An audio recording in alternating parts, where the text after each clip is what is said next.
Assalamualaikum warahmatullahi wabarakatuh. Puji sinareng syukur urang panjatkeun kahadirat Allahu subhanahu wa ta'ala. Sholawat sinareng salam anu salawas ngucur ka junjunan urang junjunan Rasulullah Muhammad sallallahu alaihi wasallam. Urang lajengkeun deui dina perkawis kamaripatan anu kamari dina perkawis syariat tarekat hakikat sareng ma'rifatna.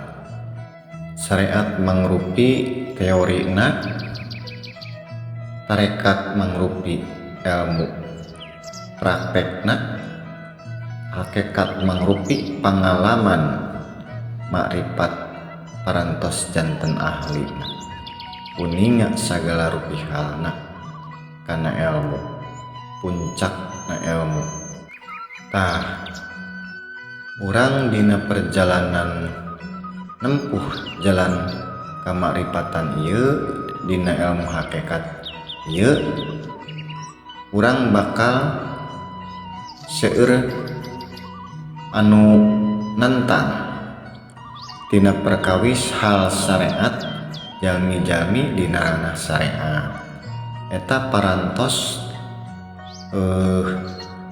aya ti dituna numawi para nabi kunaon dimusuhan kapungkurna nyaeta dimusuhan ku para ahli-ahli syariat, para ahli kitab sareng para ulama di zamanna, para tokoh-tokoh agama di zamanna anu ngamusuhan para nabi. Seueur anu ngadongengkeun perkawis musuh-musuh para nabi sapertos musuh Nabi Isa, musuhna Nabi Muhammad, disangkina jalmi-jalmi anu baragajul anu ibaratna jalmi ayeuna mah anu borongongong lah, anu teu ngartos kanu agama. Sabenerna mah mangga ditinggal dina mushaf oge diterangkeun lamun ditaroskeun, lamun kumaneh ditanya saha anu nyiptakeun bumi jeung langit, pasti ngajawabna Allah. Eta teh kaum Quraisy, eta teh ayat eta teh kanggo kaum Quraisy. Jadi percanten manehna percaya yen pangeranna teh Allah ngan hanjakalna nembe dina ranah syariat. Sabab dina ranah syariat maneh maranehanana akhirna jadi nyembahna kana berhala, dijadikeun perantara teh. Sabab penyakit agama mah tibaheulana oge kitu. Jalmi anu nentang agama pasti jalmi anu ahli dina teori pasti jalmi anu ngartos kana hal agama. Jalmi anu nentang ka pamarentah pasti jalmi anu ngartos dina masalah pamarentahan. Da upami jalmina model abdi tarang ngungkit-ungkit pamarentahan sabab abdi mah teu ngartos dina perkawis pamarentahan. Numawi anu nentang para nabi teh sanes jalmi-jalmi anu teu ngartos, tapi jalmi-jalmi anu ngaraos bener, ngaraos parantos beragama, parantos mangeran ka Allah, mangga ditinggal dina sejarahna bilih teu acan uninga, mangga ditinggal kunaon Nabi Isa nepikeun ka kasusna disalib, apa nepikeun ka dibenci ku orang-orang Yahudi teh nyaeta kulantaran ngaku anjeunna Allah. Lamun orang Yahudi ente percaya ka Allah, moal ngambek lamun Nabi Isa ngaku Allah, jadi dianggapna ngarendahkeun ngaku pangeran sabab dianggapna ngarendahkeun asma Allah eta. Jadi nyasamikeun lamun orang Yahudi eta ngabenci ka Allah, moal ngambek lamun Nabi Isa ngaku anjeunna Allah, nu mawi dina ditetelakeun.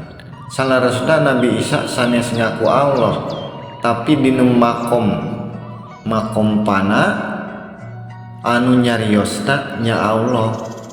Jadi Nabi Isa nama parantos leungit, parantos lebur teh.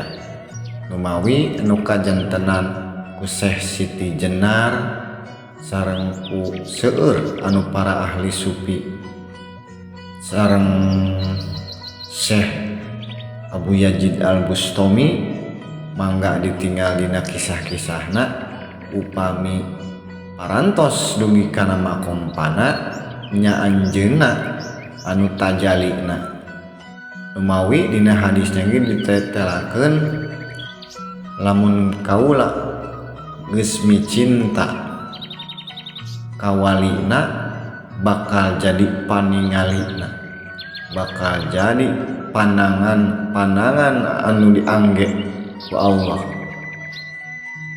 Janten eusina sadayana ge nya Allah ngalangkungan nur eta parantos lebur. Nu mawi sadayana ge anu parantos dugi tos sanes jalmi deui, tos sanes manusia deui eusina nya nur Allah eta. Ngan kedah dugi karengse ngadugikeunana sabab bakal ditentang dina perkawis ieu sapertos anu dialaman ku Nabi Isa, Syekh Siti Jenar sareng nu sanesna. Nu mawi urang kedah apal kunaon kajadianana para nabi nepi ka dimusuhan, nepi ka dibaledogan teh. Sabab ngarasa anu disembahna nyaeta Allah parantos disesatkeun, parantos disalahkeun dina perkawis ibadah. Jadi para nabi teh anu nyandak wasilah eta, anu nyambungkeun aya tali sambunganana anu disebat Quran Qadim teh atawa cahaya anu manglapis-lapis, nurun ala nur eta. Nu mawi upami jalmi parantos dugi ka maha mutlak, kana kamutlakanana pasti ditentang ku jalmi-jalmi anu masih di ranah relatif. Margi benten dimensina ibarat cai sareng minyak, pasti bakal aya penolakan, pasti muadaikeun ngahiji. Nu mawi upami ngajangkouna kana maha mutlak eta urang wajib ngangge guru anu mutlak.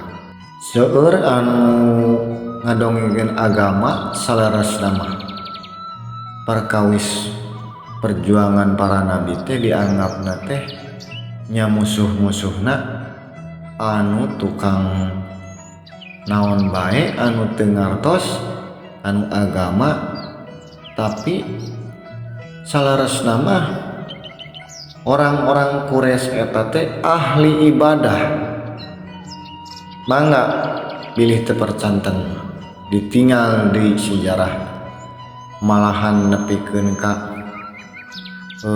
disebatna ge pan munggah haji kapungkur ge aya para ahli ibadah eta.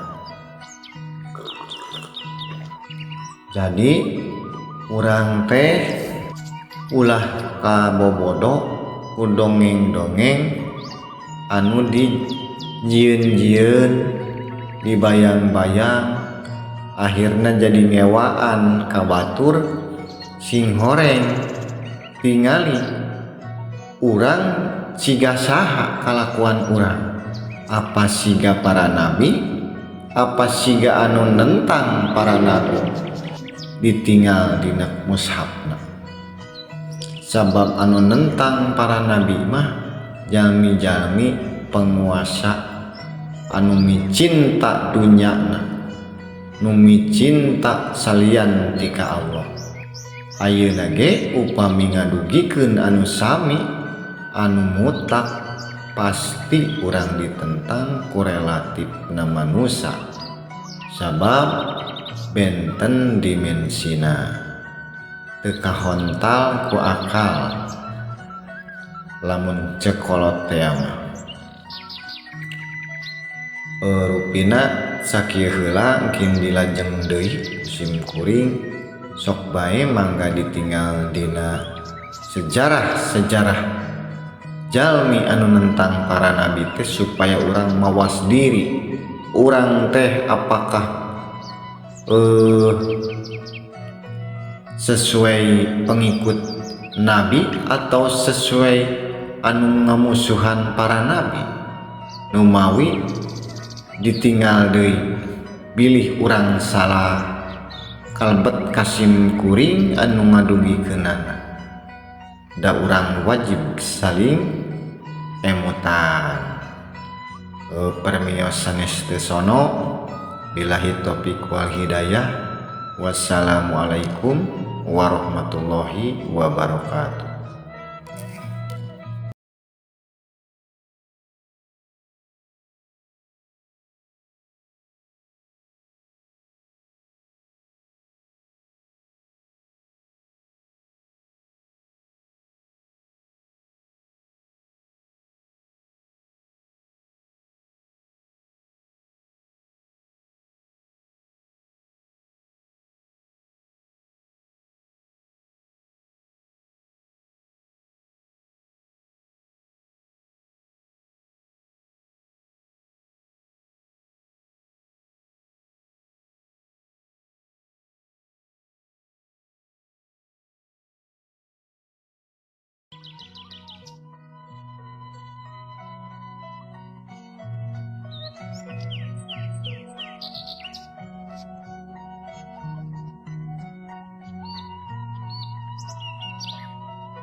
Ku seurintanganana gitu ujianana, numawi didinya ulah gampil percaya kanu nyarioskeun surga gitu bae nyapunten bae da karunya ai daripada ngahayal.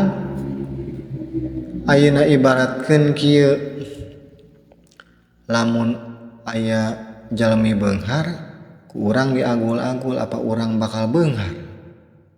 Pan urang moal beunghar lamun urang ibaratna henteu nuturkeun jejakna, henteu nuturkeun elmuna eta jalmi eta carana kumaha hayang bisa beunghar teh ibaratna ieu.